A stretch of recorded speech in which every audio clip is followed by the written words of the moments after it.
Hi, and welcome back to Google Calendar 10 Essential Tips. This tip is actually a subset of tip number 5. When we looked at modifying our view options, we also have the option to set a global setting for our view preferences, which we go and do in general settings.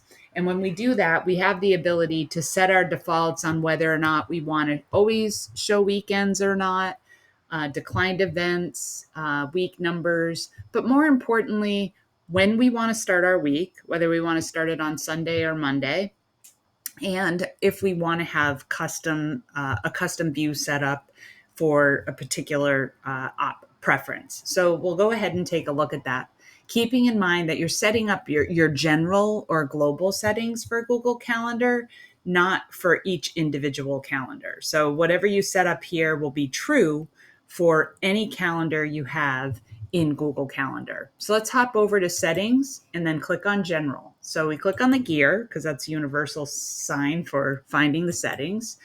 And we click on the settings, and now we're ready to take a look at what options we have. So let's scroll down the page and let's just take a look at a few things before we get there. If you want your default duration of your meetings, your events to be a certain one, you can.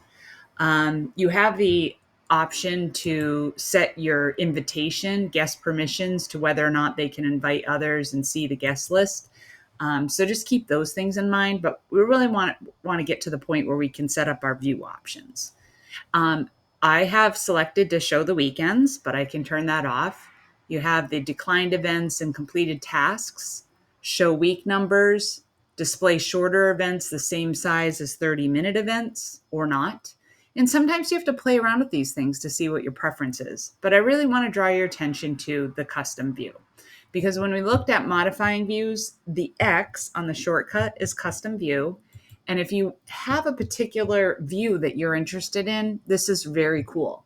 Because if you choose 4 days, it's going to show today, the next 4 days.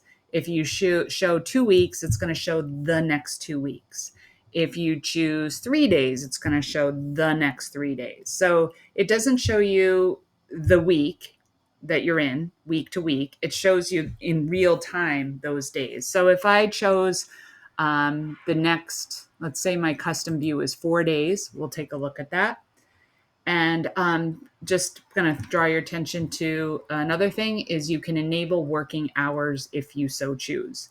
So if you want to have your working hours set, if somebody tries to set a meeting time with you that's outside your working hours, they'll get a notification.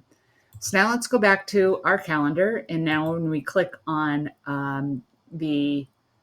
it says 4 days, it's the custom view. It shows the next 4 days. All right. So 29th, 30th, 2nd, that's going to show the third on. So I click on next and showing the third on. Okay. So that's custom view. And in settings is how you modify your global settings for your view options and any global settings for your calendar. Now when we get into appointment schedules, you're going to want to check the box, create appointment schedules instead of appointment slots. Eventually, you won't have to check that box. And you may not have the option to do that if your admin hasn't turned it on yet, but we are going to look at appointment schedules. What is exciting is if you have any need to have people sign up for things, appointments, and pay for them, you can now connect Google Calendar with Stripe, which is pretty exciting for people who have folks sign up for appointments and pay for them. You could use Google Calendar for something as simple as your beauty salon. So very cool feature in there, just a little side note. And yeah, that's all for now. And in the next video, we're going to be looking at creating events and the various ways that we can create events.